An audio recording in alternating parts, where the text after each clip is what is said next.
안녕하십니까. 더병 회원 여러분, 국가공인 직업상담사 2급 1차 대비, 오늘은 문제풀이 시간으로서 기출문제를 살펴보도록 하겠습니다.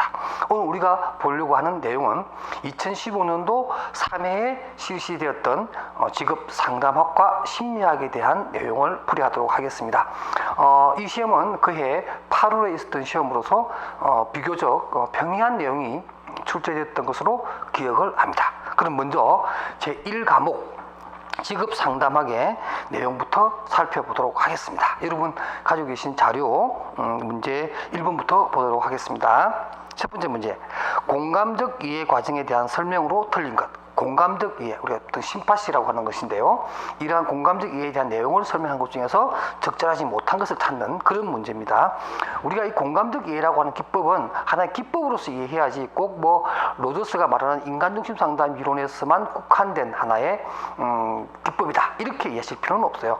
우리가 일반적인 어떤 상담 이론을 택하든 내담자와 상담자 간의 공감적 이해라고 하는 것은 아주 필수 불가결한 요소이기 때문에 하나의 일반적 상담 기법으로서 이해해 주시면 이 문제를 좀 더 쉽게 풀 수 있을 걸로 봅니다. 먼저 보기에 보면 1번은 공감적 이해를 위해서는 내담자 입장에서 느끼고 생각해야 한다. 그러니까 내담자 입장을 이해해 주는 것이 공감적 이해의 가장 기초다. 두 번째, 공감적 이해는 내담자의 자기 탐색과 수용을 촉진시킨다. 그렇죠. 그래서 공감적 이해를 통해서 내담자 스스로가 자기 내면에 있는 얘기 내지는 어떤 무의식의 세계까지도 자연스럽게 상담 장면에서 펼쳐질 수 있도록 도와주는, 촉진시키는 그러한 역할을 한다. 세 번째, 공감적 이해를 위해서 상담자는 자신의 가치관이나 정체감을 내담자에게 맞추어 수용해야 한다. 이거는 조금 아니죠. 너무 지나친 것이 있습니다. 우리가 선택적 경청이라는 말도 있듯이 경청해 줄 때도 무조건 다 들어주는 것이 아니라, 물론 들어주지만 선택적으로 경청을 함으로 해서 상담 자체가 질적으로나 내용적으로도 어떤 이렇게 루스하게 이렇게 풀리는 것이 아니라 그야말로 문제 해결 지향적인 상담이 될 수 있으려 그러면 상담자 자신도 물론 공감을 하지만 자기의 어떤 정체성이라든지 상담자로서 갖춰야 될 기본적인 자세를 흐트러뜨리면 안 되겠죠. 바로 그런 얘기를 하는 건데, 이 3번의 내용은 조금은 공감적 이해와는 조금 동떨어진 그런 내용이라고 할 수가 있겠네요. 마지막으로 4번입니다. 공감적 이해란 지금 여기에서의 내담자의 감정과 경험을 정확하게 이해하는 것이다. Now and here. 아주 중요하죠. 바로 이러한 어떤 원칙 하에서 내담자의 마음을 이해하고 입장을 이해하고 내담자의 태도나 행동에 대한 원인에 대해서 어떤 인간적인 측면에서의 어떤 이해 폭을 넓혀 나가는 것, 이것이 우리가 공감적 이해라고 봤을 때 4번도 맞는 얘기가 되겠습니다. 그래서 1번의 답은 3번이 되겠습니다. 두 번째 문제입니다.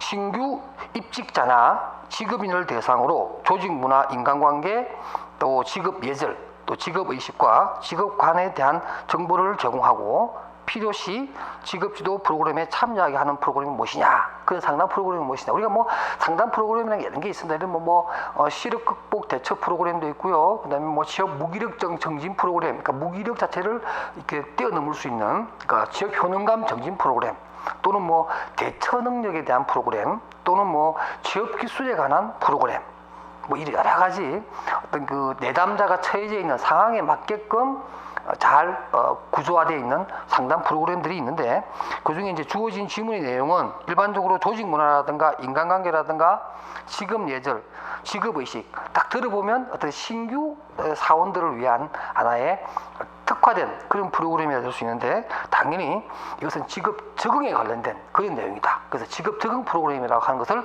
우리가 알 수 있겠죠. 그래서 이번의 답은 2번 직업 적응 상담이고요.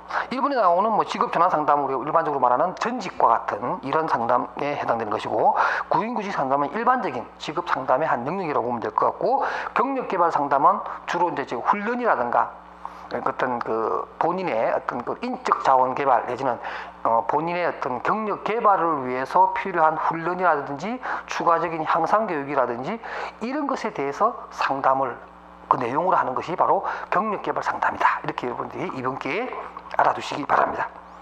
그 다음 3번입니다. 생애진로 사정에 대한 설명을 틀린 것이다. 생애진로 사정, 우리 LCA라고 하는 거 우리가 끊임없이 많이 공부해왔던 건데, 그죠? LCA, 바로 기즈버스가 만든 질적 탐색 도구로서 우리 LCA를 얘기를 많이 합니다. 그래서 라이프 커리어 어세스먼트라고 해서 생애 진로 사정, 이렇게 얘기를 하고, 사실 이것이 뭐 일반적인 단어냐 그거보다는 우리가 잘 알고 있는 기저버스라고 하는 사람, 뭐 기저버스 또는 가이드버스라고 하는데요. 이분이 이제 만든 생애진로 사정이라고 하는 기법이 있죠. 좀 정리를 하면은 이 생애진로 사정은 보통 상담 초기에 한다. 그죠? 그리고 시간은 보통 한 40분에서 한 45분 정도 있고, 예를 들면 특별한 자료를 가지고 하지 않는다, 뭐 이런 얘기가 나오죠. 그러면서 또 이것은 주로 그 지급 가계도라고 하는 제노그램, 그죠? 제노그램과 함께 사용하는 경우가 많고, 주로 청소년 상담에 많이 쓰인다, 뭐 이런 것도 우리가 함께 알고 있는 내용입니다. 자, 이렇게 정리한 상태에서 문제를 풀어보도록 하겠습니다. 생애진로 사정에 대한 설명으로 틀린 것, 이렇게 문제가 나왔기 때문에 거기 보면 1번 생애진로 사정은 검사 실시나 검사 해석의 예비적 단계를 끝내고 실시하는 단계다가 아니고, 이것은 예비적 단계라기보다는 하나의 독자적인 겁니다. 여러분 꼭 알아주셔야 됩니다. 이 생애진로 사정 자체가 무슨 어떤 뭐 다른 것과 좀 결부해서 많이 사용하는 것이긴 하지만 이 자체가 독자성이 없느냐, 아닙니다. 이 LCA라고 하는 것은 그 자체로서 매우 유용한 질적 탐색 도구이기 때문에 이 자체에도 독자성이 있습니다. 뭐 예비적이라든가 또 부가적으로 쓰인다든가 이런 그러한 기능을 가지고 있는 것이 아니라 그야말로 완결된 검사 측정 도구다, 이렇게 여러분들이 이해하시면 되겠습니다. 그러니까 3번 문제는 1번이 틀리겠네요. 2번, 3번, 4번에 대해서는 여러분들이 한번 읽어보시면서 정리해 주시기 바랍니다. 그 다음에 4번 문제입니다. 이 4번 문제가 사실은 좀 이게 어떤 그 이해에 나왔던 시험 중에 문제 중에서는 조금 신문제라고 그래야 되나요? 조금 여러분들 조금만 보기에는 이거 좀 그렇다. 물론 뭐 한 번 그 전에 나왔던 문제이긴 합니다만은 여러분들이 많이 좀 이렇게 이해하기 좀 힘들어하는 문제 중에 하나가 바로 4번입니다. 이런 거네요. 내담자가 수집한 대안 목록의 직업들이 실현 불가능할 때 사용하는 상담 전략으로 가장 적합한 것은 무엇이냐? 자, 우리가 의사결정을 하기 위해서는 대안을 수집을 해야겠죠. 개발을 통해서 대안 수집하고 몇 개의 이제 정리된 대안 중에서 의사결정을 통해서 직업 선택을 해야 되는데, 대안이라고 이렇게 모아놓고 목록 정리를 딱 해보니까 하나같이 실현 불가능한 그러한 내용으로만 이제 결론적으로는 이제 평가가 됐단 말이에요. 이럴 경우에 어떻게 할 것이냐 하는 부분에 대해서는 우리가 이제는 그걸 다 풀어놔놓고 브레인스토밍, 여러분 브레인스토밍이라는 거 들어보셨죠? 뭐 보통 우리가 어떤 뭐 교육에서도 많이 쓰는데, 이 브레인스토밍이라고 해서 말 그대로 뭐 머릿속에 그야말로 태풍이 불게끔 하는 거죠. 그렇게 해서 아주 뭐 자유로운 상태에서 어떤 그 의사개진을 하게 하고 아이디어를 끄집어내는 그러한 회의 방법을 우리가 브레인스토밍법이라고 하는데요. 이러한 브레인스토밍법의 어떤 과정을 통해서 내담자의 대안 직업의 대다수가 부적절한 것임을 명확하게 함으로 해서 비록 어렵게 만든 목록이긴 하지만 과감하게 버릴 때는 버려줘야 그 다음 단계로 넘어갈 수가 있는 거거든요. 그래서 그냥 뭐 이거 불가능해, 이거 안 돼, 이렇게 하는 것보다는 그 주어진 대안 목록에 대해서 브레인스토밍적인 과정을 통해서 진실로 상담자도 내담자도 서로 공감하는 또는 서로 합의하는 가운데서 버릴 수 있게끔 또는 다른 대안을 찾을 수 있게끔 할 수 있으려면 충분한 생각, 다시 말해서 브레인스토밍과 같은 이러한 그야말로 자유로운 의사개진을 하고 난 다음에 버릴 수 있도록 또는 그 다음 단계로 넘어갈 수 있도록 하는 것이 중요하다, 이런 얘기를 하려고 이런 문제를 냈네요. 그래서 4번의 답은 3번입니다. 그 다음에 5번입니다. 다음은 내담자의 무엇을 사정하기 위한 것인가? 내용을 보니까 내담자에게 과거에 했던 선택의 회상이라든가 결정 경험, 자유시간 또는 금전 사용 계획 등을 조사하고 존경하는 사람을 쓰게 이렇게 하는 어떤 여러 가지 내용을 이제 얘기하면서 상담하는 것은 도대체 내담자의 무엇을 알려고 하는 것이냐. 자, 우리 여러분도 알다시피 뭐 자유시간이라든가 절정 경험, 금전 사용하기 또는 뭐 존경하는 사람, 기술하기, 이런 것들은 대부분 다 뭐죠? 그렇죠. 가치관을 알아보기 위한 그러한 내용입니다. 그래서 5번의 답은 3번 내담자의 가치라고 할 수가 있겠습니다. 그 다음에 6번입니다. 부처가 제시한 집단 직업 상담을 위한 3단계 모델에 해당하지 않는 것은 뭐 너무나 스탠다드한 그런 문제고 여러 번 나왔던 것이니까 제가 설명 굳이 하지 않겠습니다. 우리가 집단 상담하면은 직업 관련된 집단 상담하면은 부처 또는 톨부처라고 하는 인물이 딱 등장하게 되는데, 그 중에서도 부처의 직업 상담 3단계 그죠? 집단 직업 상담 3단계 뭐죠? 탐전행. 이렇게 우리가 항상 외우게 되는데 거기에 해당되는 것은 바로 3번 평가 단계는 없다. 그러니까 1번, 2번, 4번에서 탐색, 전환, 행동 이 가치가 집단 상담을 위한 3단계 부처가 주장하는 내용이라는 거 한 번 더 여러분들 인식해 주시기 바랍니다. 다음 7번입니다. 보기 내용 중 인간 중심 상담에서 요구하는 중요하게 요구되는 상담자의 태도로 짝지은 것은 자 인간 중심 상담 이론, 내담자 중심 상담 이론, 민주적 상담 이론 또는 뭐라 그러죠? 자아 일치성, 자아 접근적 상담 이론 이렇게도 얘기하는 이 내용입니다. 자 여러분들 제가 본론에서도 얘기할 때 얘기했지만 이 인간 중심 상담 이론이라고 하는 용어 자체는 뭐 로저스가 뭐 했다기보다는 로저스의 이론을 면밀히 또 분석을 하고 또 그 로저스 이론에 대해서 어느 정도 긍정적인 생각을 가진 분들이 이 뭐 명칭을 그대로 붙였다 이렇게 보면 돼요. 원래 이 로저스는 사실 자신의 이론을 자아 일치성 이론 이렇게 얘기를 했습니다. 그러니까 에고 어프로치라고 하는 내용으로 설명했다는 거죠. 어프로치라는 설명을 하고 이게 어프로치라는 단어를 쓰게 돼 있어요. 쓰고 있어요. 그래서 자아 일치성 이론이라고 하는 이름이 원래 원 이름입니다. 근데 이제 이게 대해서 여러 사람들이 좀 민주적이니까 민주적 이론이요. 또 인간 중심 내지는 내담자 중심이니까 내담자 중심 이론이요. 이렇게 이름을 자꾸만 갖다 붙인 것에 불과한 거예요. 그러니까 로저스 입장에서 보면은 사실 이거밖에 모르는 그런 명칭이라고 할 수가 있습니다. 자, 이러한 이론에 관련해서 로저스는 상담자가 갖춰야 될 어떤 자질이나 태도에 대해서 설명을 했는데요. 그게 부합되는 것들이 뭐냐 이렇게 해서 보니까 보기 볼까요? 기억, 해석입니다. 해석은 주로 정신분석 상담 이론에서 많이 쓰이는 기법이거나 또는 뭐예요? 윌리엄슨으로 대표하는 특성 요인적인 입장에서 많이 쓰이는 것이죠. 그 다음 니언에 보면 진솔성, 굉장히 중요합니다. 그리고 또 진솔성, 또 뭐 진실성, 또 다른 말로 뭐예요? 일치성, 여기서 말하는 일치성 이런 것을 얘기합니다. 그럼 이것의 공감적 이해, 역시 로저스가 좋아하는 말이죠. 그 다음 리얼, 무조건적 수용, 그렇죠. 수용, 공감, 일치성 이게 로저스가 말하는 상담자의 자질 덕목이라고 합니다. 그럼 자연스럽게 리얼이 해당되는데 거기에 해당되는 게 바로 보기에 2번이 되겠네요. 그래서 맞닥뜨리면 우리가 일반적으로 뭐 직면이라고 하는 것인데 이건 꼭 뭐 로저스의 입장에서만 말하는 것은 아니니까 좀 거리가 있다고 보면 7번의 답은 2번이 되겠습니다. 그 다음 8번입니다.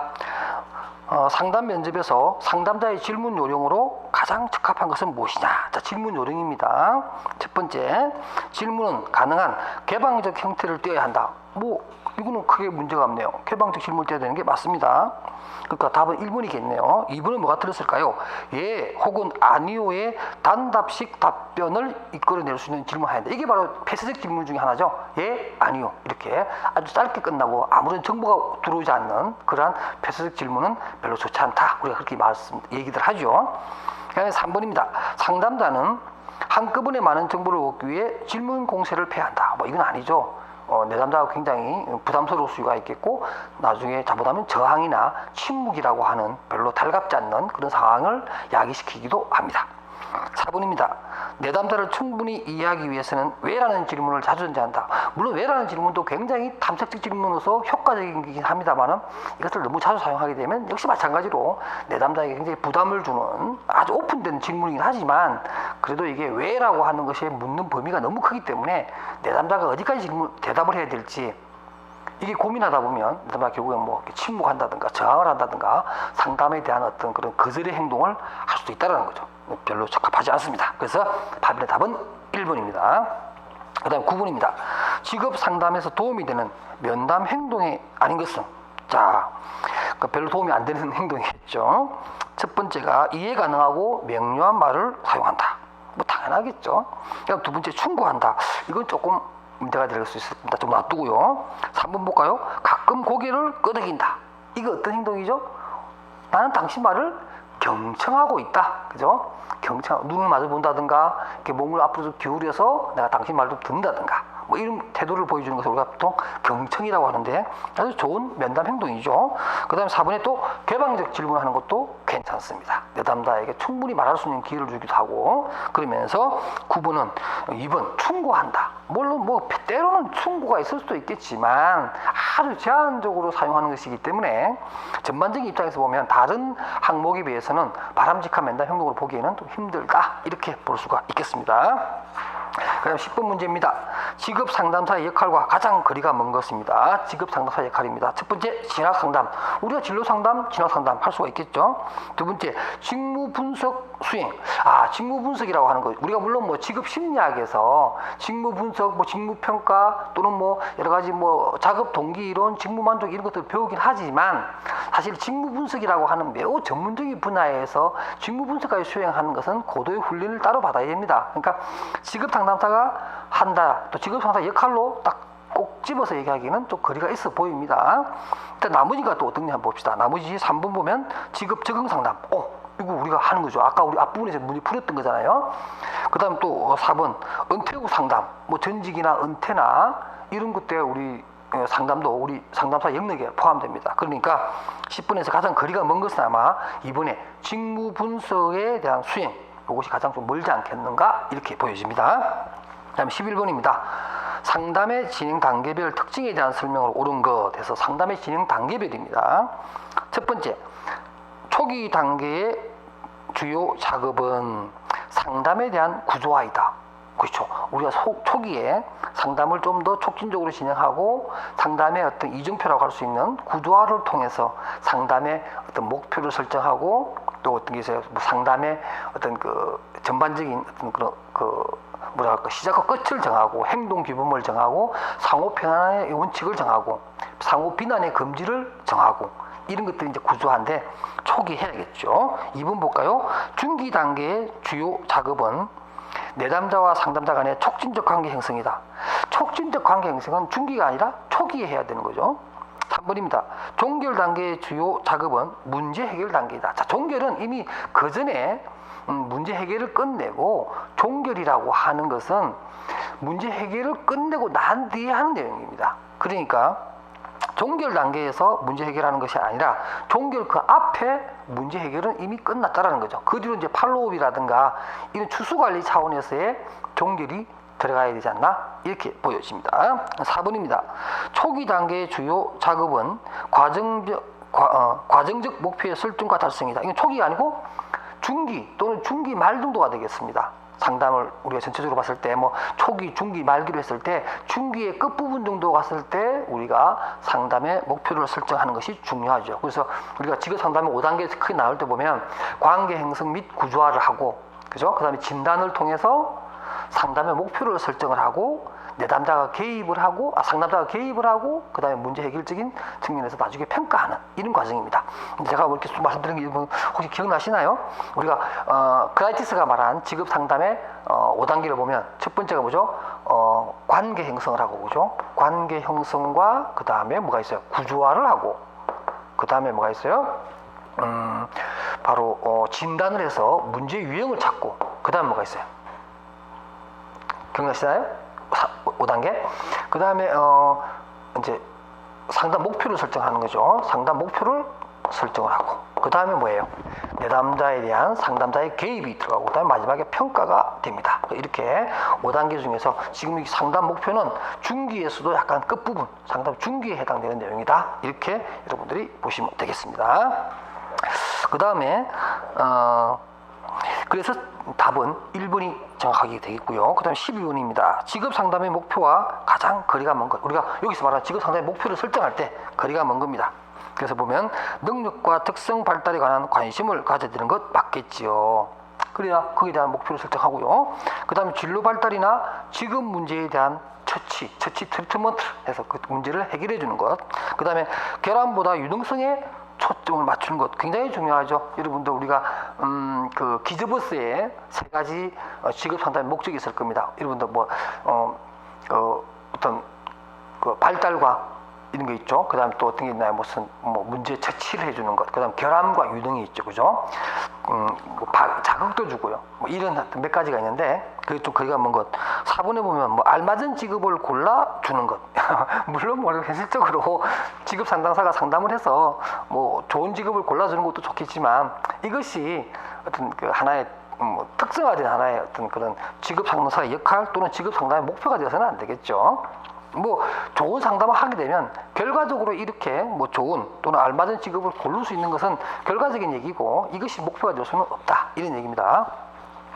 그 다음 13번입니다. 직업 상담의 인지적 접근에 대한 설명이 아닌 것이다. 인지적 접근입니다. 우리가 보통 어떤 접근하는 데 있어서의 어떤 입장이 인지적 접근이 있고 또 정서적인 접근이 있는데 인지적 접근에 대해서 얘기를 합니다. 심리 교육적 접근을 한다. 자, 여기서 일단 교육적 접근을 한다라고 하는 것 자체가 이미 인지적 접근이죠. 우리가 직업 상담에서 가장 인지적인 접근이라고 하는 것의 대표적인 이론이 바로 특성 요인 이론입니다. 특성 요인 이론이 인간의 어떤 인지적인 측면을 고려하면서 접근해 가는 겁니다.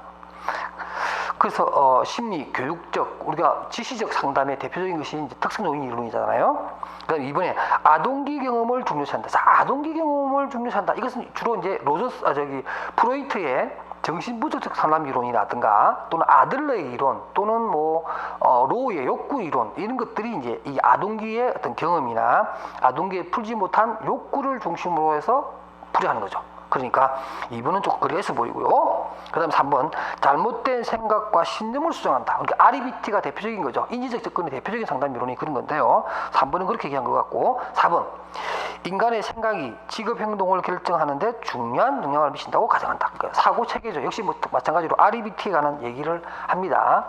그러니까 이 13번의 문제는 REBT적인 접근과 거리가 먼 것을 찾는 것이기 때문에 바로 2번이 되겠습니다. 그 다음 14번입니다. 내담자 중심 상담에서 기대하는 상담 결과가 아닌 것입니다. 그러니까 자, 내담자 중심 상담 이론, 자일시성 또는 자접근성 상담 이론입니다. 1번입니다. 내담자는 이상적 자아 개념을 갖는다. 이상적이 아니죠. 현실적 자아 개념이죠. 그러니까 어떤 일치감을 가지고 있는 그러한 현실적 자아와 일치하도록 도와주는 이러한 결과를 갖게 됩니다. 그러니까 14번의 답은 1번이고요. 나머지 2, 3, 4가 왜 맞는지 한번 볼까요? 내담자는 불일치의 경험을 감소시킨다. 그러니까 일치하지 못했기 때문에 문제가 있어서 상담하러 왔어요. 그래서 그 상담의 결과는 이러한 불일치에 대한 경험을 조금씩 감소시키는 쪽으로 상담이 이루어져야 되겠죠. 바로 그러한 얘기를 설명해 놓은 것이니까 맞고요. 3번에 내담자는 문제 해결에 있어서 더 능률적이 된다. 그렇죠. 그다음에 타인을 더 잘 수용할 수 있게 된다. 뭐 수용에 관한 어떤 그러한 또 오픈된 마음을 갖게 된다. 이렇게 해서 14번의 답은 1번이 부적절한 내용이다. 이렇게 볼 수가 있겠습니다. 15번입니다. 정상적인 실직자와 상담 장면에서 피해야 할 것은, 자, 정상적이란 말은 어떤 뭐 기질적인 이상이라든가 성격 결함이라든가 우리가 보통 말하는 갑자기 생각이 안 나요. DSM이라고 하나요? 우리가 일반적으로 무슨 장애, 그죠? 뭐 우리가 MMPI 같은데 검사하게 나오면 어떤 그러한 DSM과 같은 그러한 결과가 아닌, 그러니까 아주 지극히 정상적인 그러한 내담자를 상담을 할 때 조심해야 될 것들이 뭐냐면 첫 번째가 볼까요? 정신분석적 해석을 근거로 해서 꿈을 해석을 한다. 이건 좀 무리가 있죠. 내담타 우리가 뭐 일반적으로 직장생활 하다가 이제 저희 직업 전환을 하기 위해서 왔는데 이분에게 무슨 뭐 꿈 해석을 한다. 이거는 조금은 무리가 있는 것 같아요. 그 외에 한번 볼까요? 두 번째, 뭐 공감적 이해를 한다든가 자기 개방을 통해서 어떤 상담자의 어떤 그 내용을 얘기함으로 해서 내담자의 자기 개방을 또 촉진시키고 속에 있는 얘기를 끄집어내게 하는 이런 것들을 우리가 일반적으로 직업 상담 장면에서 얼마든지 할 수 있는 그런 내용입니다. 마지막으로 반복 요약 환이라고 하는 일반적인 상담 기법을 통해서 내담자의 진로제 설계를 도와주는 이런 것들은 우리가 해야겠죠. 그다음 뭐 꿈을 해석한다든가 뭐 단어 연상법을 사용한다든가 뭐 이런 것들은 최면 기법을 사용한다든가 이런 것들은 우리가 직업 상담 장면에서는 좀 힘들다는 거죠. 그러나 뭐 내담자 자체가 어떤 정신적 질환이라든가 우리가 알고 있는 자아 방어 기제의 어떤 그러한 내용으로 진로 설계를 하는데 또 어려움을 겪는다 그러면 좀 더 전문화된 사람이 이런 뭐 꿈 해석도 할 수가 있겠죠. 그러나 정상적인 내담자 또는 정상적인 실자와 관련해서는 이런 꿈의 해석까지 동원하는 것은 아마 직업상담 장면에서는 좀채 보기 힘들지 않겠는가 이렇게 생각을 합니다. 16번입니다. 사이버 직업 상담 기법으로 적합하지 않는 것. 자, 이거는 뭐 여러분들 내가 설명 안 해도 됩니다. 무조건 외워야 됩니다. 이 방법이 없어요. 이거는 뭐 왜 이러냐 이보다는 사이버 직업 상담 기법으로는 딱 정해져 있습니다. 그래서 1번 빼고는 1번은 사실 뭐 질문 내용 구상하기가 아니라 정확한 말은 답변 내용 구상하기 이렇게 돼야 되고, 그 외에 핵심 진로 논점 유형 정하기, 직업 정보 수집 및 제공, 뭐 이런 것들이 있다라는 것도 추가적으로 여러분들이 알아두시면 되겠습니다. 이게 암기의 내용입니다. 17번입니다. 교류 분석에 대한 설명으로 가장 적합한 것은, 자, T의 이론, 트랜스액셔널 아나리식스라고 하는 여러분들 그 에릭 번의 이론입니다. 이러한 교류 분석에 대한 설명으로 가장 적합한 것을 찾습니다. 자, 1번. 어린 시절의 결단에 기초한 삶의 계획을 생활 양식이라고 한다. 이 생활 양식이란 말은 여러분들 누구죠? 바로 그 알프레드 아들러의 개인 심리학적 상담 이론에서 사용하는 용어입니다. 생활 양식은 거기고요. 여기 정확하게 쓰려고 그러면 생활 극본 시나리오 인생 극본이라고 한다. 이렇게 맞는 문장이고요. 두 번째, 의사 교류에서 교차적 의사교류가 가장 건강하다고 할 수 있다. 교차적 교류가 아니고 뭐죠? 상보적 의사교류. 그러니까 상보적이란 말은 줄 건 주고 받을 건 받는 상호 보완적인 의사교류가 가장 건강한 의사교류다. 이렇게 설명하죠. 그 다음에 3번입니다. 사람들은 애정이나 인정자극, 스토리코라고 하는 건데요. 이런 것을 얻기 위해서 게임을 한다. 암시적 교류를 한다. 이 말을 합니다. 그래서 3번이 맞는 얘기고요. 4번. 개인 내부에서 이루어지는 다양한 자아들 간의 상호작용을 의사교류라고 한다. 뭐 말은 비슷해 보이는데 여기서 말하는 의사교류는 정말 타인과의 관계에서의 의사교류를 얘기하는 겁니다. 말 그대로 그거예요. 그러니까 이게 뭐 어떤 자아 간의 어떤 뭐 내부적 대화만을 얘기하는 것이냐, 그건 아니고 타인과의 관계에 있어서의 의사교류를 말 그대로 의사교류라고 한다. 이렇게 여러분들이 알아두시면 좋겠습니다. 18번입니다. 직업상담 프로그램 중 그 목표가 다른 것은, 자, 직업상담 프로그램, 제가 앞부분에 제가 여러 가지 프로그램이 있다고 그랬는데 살펴보도록 하겠습니다. 일단 1번, 협동적 사회행동을 촉구하고 추구하기 위한 하나의 어떤 협력적 관계를 이끌어주는 그러한 것이고요. 두 번째, 퇴직준비 프로그램입니다. 퇴직준비 프로그램도 그런 게 있어요. 그러니까 내가 조직 속에 있다가 이제 조직이 아닌 자연인으로 돌아가서 그야말로 은퇴자 그룹으로 새롭게 내가 또 이제 진입을 해야 되겠죠. 그러니까 어떤 그런 조직 문화를 이해해야 되고, 여러 가지 거기에서 어떤 다른 사람과의 어떤 관계 측면에서 교류의 능력도 갖춰야 될 겁니다. 4번도 볼까요? 의사결정 능력도 배양을 해야겠죠. 이거는 뭐 은퇴 후에도 필요한 내용들이니까. 근데 3번은 조금 이런 분위기가 좀 달라요. 충격 완화 프로그램. 이건 이제 어떤 그 뭐랄까 급작스런 뭐 퇴직이라든가 정리해고라든가 이런 걸로 인해서 충격을 받았을 때 그것을 완화시켜주고 또 분노를 삭혀주고 갈등을 대처하고 스트레스를 대처할 수 있는 이러한 어떤 위기 상담에 가까운 그러한 내용입니다. 그래서 나머지 세 개와는 조금 분위기가 다른 그러한 내용이라고 할 수 있고, 목표 자체도 이러한 흥분된 내용을 좀 깔아앉히는 원래대로 돌아가는 그러한 것에 목표가 있어야 될 겁니다. 다른 것과 좀 분위기가 다르죠. 그 다음에 19번입니다. 성격에 대한 자아 상태를 부모, 페어런츠, 그 다음에 그 성인, 아덜트, 그 다음에 어린아이, 차일드로 구분하여 타인들과의 상호작용을 통해 의사교류 분석 같은 거죠. 자아 상태를 분석하는 상담 접근법은 바로 에릭 번의 T의 이론. 그래서 19번에 2번에 나오는 교류 분석 상담이다. 뭐 앞부분 문제를 풀어본 사람은 당연히 이것도 풀겠죠. 비교적 쉬웠던 문제고요. 그 다음에 20번입니다. 실직자 위기 상담의 직접적인 목표로 가장 적합한 것은? 이라고 해서 실직자 위기 상담의 목표를 한번 찾아봅시다. 첫 번째, 긴장감 제거와 적응 능력의 회복이다. 이게 바로 정답이네요. 이렇게 갑작스럽게 퇴직을 했다든가 이런 경우에는 어떤 그런 직장을 잃어버린 것에 대한 위기의식도 느낄 것이고, 스트레스도 굉장히 심할 것이고, 또 갑작스러운 퇴직에 오는 어떤 그런 부적응의 문제 이런 것도 생길 것이고, 긴장감도 굉장히 커지겠죠. 그렇죠?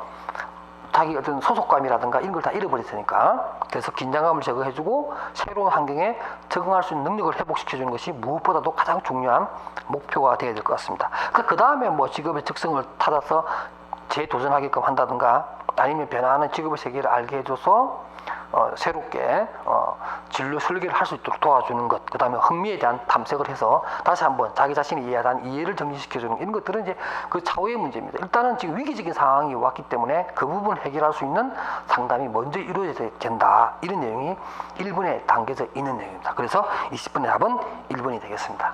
어때요? 2015년도 3회 필기시험 내용이 이런 건데 비교적 쉽죠? 이렇게 어렵지 않습니다. 네, 여러분 고생하셨습니다. 다음 시간에도 또 좋은 문제를 가지고 만나 뵙도록 하겠습니다. 여러분 수고하셨습니다.